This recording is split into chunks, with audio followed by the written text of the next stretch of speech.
everyone, welcome here to Talk FCB and welcome back here to the channel, guys. And on the agenda today are centre-backs and potential players that we could bring in January, simply due to the massive problems that we do have at centre-back right now. Injuries, there could be suspensions, anything could happen between now and the end of the season. And with Thomas Vermaelen and Samuel Umtiti currently on the sidelines almost indefinitely, we have to act. And according to the local media in Barcelona, Barça have sanctioned a move. They're signing in January, but who are they going to go for? Now, according to Rack 1, following that injury news to Thomas Vermaelen, the club has said, look, we've got to go out in January, we've got to bring somebody in. Their requirements, according to Rack 1, are very, very simple. It needs to be somebody who can play at centre-back, they need to be experienced, and they need to be a right-footed centre-back. The problem is that you don't usually pick up quality players in January unless there are very extreme issues. Either they force their way out, or you pay big money, which is basically what happened with Felipe Coutinho last January transfer window. Because other than that kind of extreme circumstance, clubs don't sell their best players in January. Therefore, it's very, very tough to actually bring players in the January transfer window that actually strengthen your team. But don't lose faith, because there may be a few very extreme circumstances that we can just play a little bit if we get our cards right and potentially bring in some quality. But first, we will start with some of the options which certainly do not set the world alight. The first two are courtesy of Rack 1 themselves, with both of these players expected to become available on a free transfer in the January transfer window. Now hold on to your seats, because it's going to be a bumpy ride to start off, but believe me, the options as the video goes on, they do get better. But we are going to start here with Branislav Ivanovic, the 34-year-old Serbian defender. He turns 35 at the end of February. He has been touted by Rack 1 as a possible option, and it's not the first time that we've been linked with Ivanovic over the last few months. Sport came in a few months ago and also said the same thing. A highly experienced defender who's played most of his career as a right back, but has since been playing at centre back since he's seen his pace really rapidly decrease in recent years. He's currently playing his football in Russia with Zenit St. Petersburg and has been now since 2017, but you'll remember him most notably for his time at Chelsea, where he was part of the side that knocked us out of the 2012 Champions League, and they went on that season to win the trophy overall against Bayern Munich. He's made over 100 appearances for his country, Serbia, and like I say, he would come highly experienced in domestic football as well as the Champions League. So right now you're thinking he's free, he's experienced, he can play as a centre-back as well as playing a lot of his career as a right-back. That makes Ivanovic sound like a pretty solid signing at this stage. But undoubtedly, the downside is performance quality.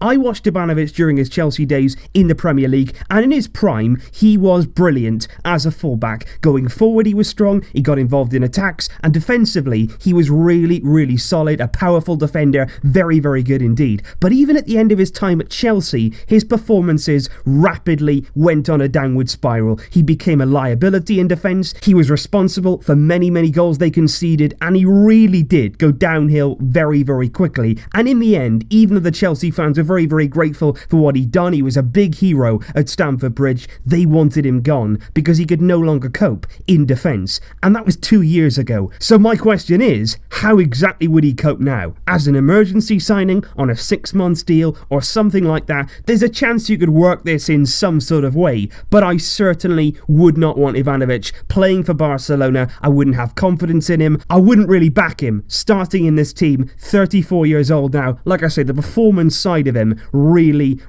not good right now. A liability in some areas. I couldn't get behind this one. It doesn't really get a lot better either, because the next veteran defender mentioned by Rack 1 is none other than Martin Skrtel, another 34-year-old centre-back, this time Slovakian international, who is expected to become available on a free come the January transfer window. He's currently in Turkey with Fenerbahce, where he's been since 2016, but again, you'll best know him from his days at Liverpool, where I think he divided opinion overall. Again, in his prime, he was a very solid centre-back, somebody who is a real cult hero at Liverpool, always putting his body on the line. I remember him as well, scoring some very key goals for Liverpool at the other end too, but even more so than Ivanovic, in his time at the end of Liverpool back in 2016, so again, 3 years ago now, he was absolutely diabolical defensively, prone to mistakes, he was overly aggressive, he got a lot of red cards, and it was just generally felt like he was a bit past it defensively. So just like Ivanovic, that was a long time ago now. Should we really be considering him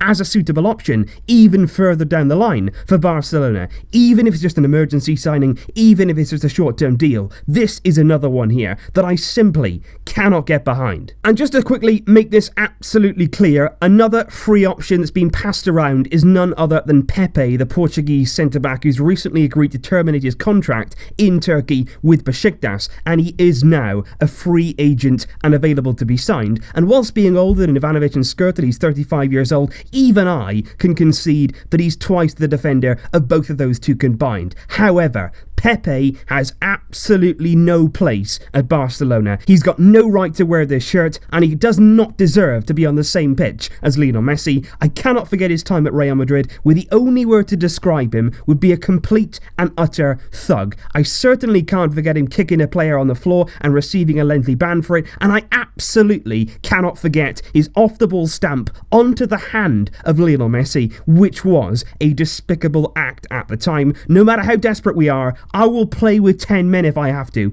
Pepe has no place at Barca. However, like I said, as the video goes on, it does get a bit better because we are not completely broke at Barcelona. There are two options that I've compiled. If we did want to spend a bit of money, that would drastically increase the quality of the player that we could sign in January. What we have to be careful of, though, is two things. Number one, spending too much money. That will then reduce our chances of being able to afford Matthijs de Ligt in the summer. We cannot sign him in January. Ajax will not sell no matter what the price. But we cannot spend too much of our budget so that we leave ourselves short when we try and sign him in the summer, and it does right now look to be on. And number two, we cannot sign somebody then who will actively hamper the development and the game time of De Ligt should we successfully sign him in the summer from Ajax. So first up, you would potentially be looking at Andreas Christensen. He's already been linked with Barca by the local media even before Vermaelen's injury happened. Barca have reportedly scouted him at Chelsea and with Denmark and have had positive reports come back from their scouts over the last few months. He's 22 years old. He returned to the Chelsea setup back in 2017. He had an excellent spell in the Bundesliga with Borussia Mönchengladbach. He was really, really good at the heart of their defence. And right up until this season, Christensen was really well thought of at Chelsea. He was a bright young player. He was seen as a starting centre-back, good on the ball, and somebody with a lot of potential. But under Maurizio Sarri, he has badly fallen out of favour, and he's made just one Premier League appearance under Sarri so far this season, which has basically opened the door now to Christensen leaving in January, and for a fee that I really wouldn't expect to be on the high side at all. A very modest fee, and again, I don't think Christensen, on current form at least, he doesn't really set the world alight. But with De Ligt in mind for the summer, Christensen could be bought for a decent fee. He'd have moderate wages, nothing high at all. He wouldn't hamper the signing or the playing time of somebody like De Ligt, and when De Ligt was brought in, he would simply be a solid backup option, somebody almost like Vermaelen. When he leaves at the end of the season, Christensen could take his place, his backup place, permanently in the squad. But for me, you could go one step further. You could make an extremely ambitious offer to sign Tottenham's Toby Alderweireld. Now, there's no getting around it. Toby Alderweireld would be a more expensive option than somebody like Christensen, certainly in terms of wages. But in Alderweireld, you'd be getting one of the best centre-backs in the Premier League right now, no doubt about it. But why would Tottenham sell him in January, you may ask? Well, that's very interesting. Alderweireld's contract with Tottenham actually expires in the summer of 2019, so the coming summer, meaning in January, he's effectively free to agree a move elsewhere ahead of that summer when his contract expires. Now, I think if you made a bid of around 20 million to Tottenham, they would be very, very tempted not only to sell for that money before he leaves for free in the summer, but most importantly, to sell Alderweireld to a club outside of the Premier League. They desperately want to avoid him joining a direct rival like Man United, like somebody like that in in the Premier League, and to sell him abroad, that would be perfect for them,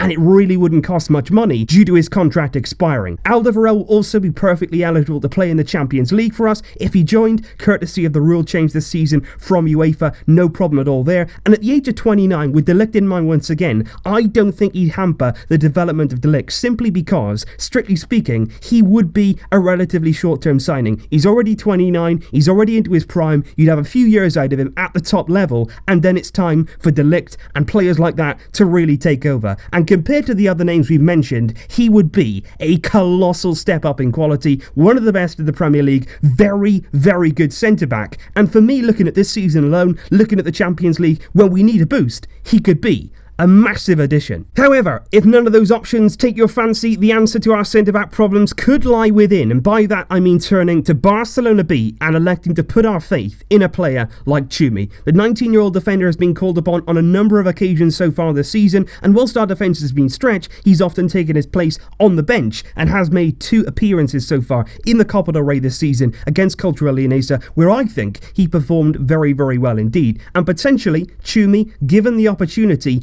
he could make the step up to the first team if required. If he has the opportunity, if he has the minutes, he could seek guidance from the likes of Pepe to guide him through those games, to get experience as he goes along, to learn his trade with the first team. But of course, it is a risk, no doubt about it. But at the same time, sometimes in football, you've got to take that risk. You have to make that first move. The biggest risks can sometimes yield the biggest gains. And I'll tell you now, it is going to be really, really interesting to see what happens in the January transfer window. Right now, we only have 2 first-team centre-backs that are fit. We need to take action. We need to protect ourselves, especially with those big Champions League games in mind. Let me know your thoughts in the comments down below, guys. What would you do? Who would you bring in? If you have any other suggestions, let me know down below, because I think Barca need all the help they can get. So thanks as always, guys, for watching and for getting involved, and I'll be back very shortly with some more videos. But until then, as always, Vesca El Barça.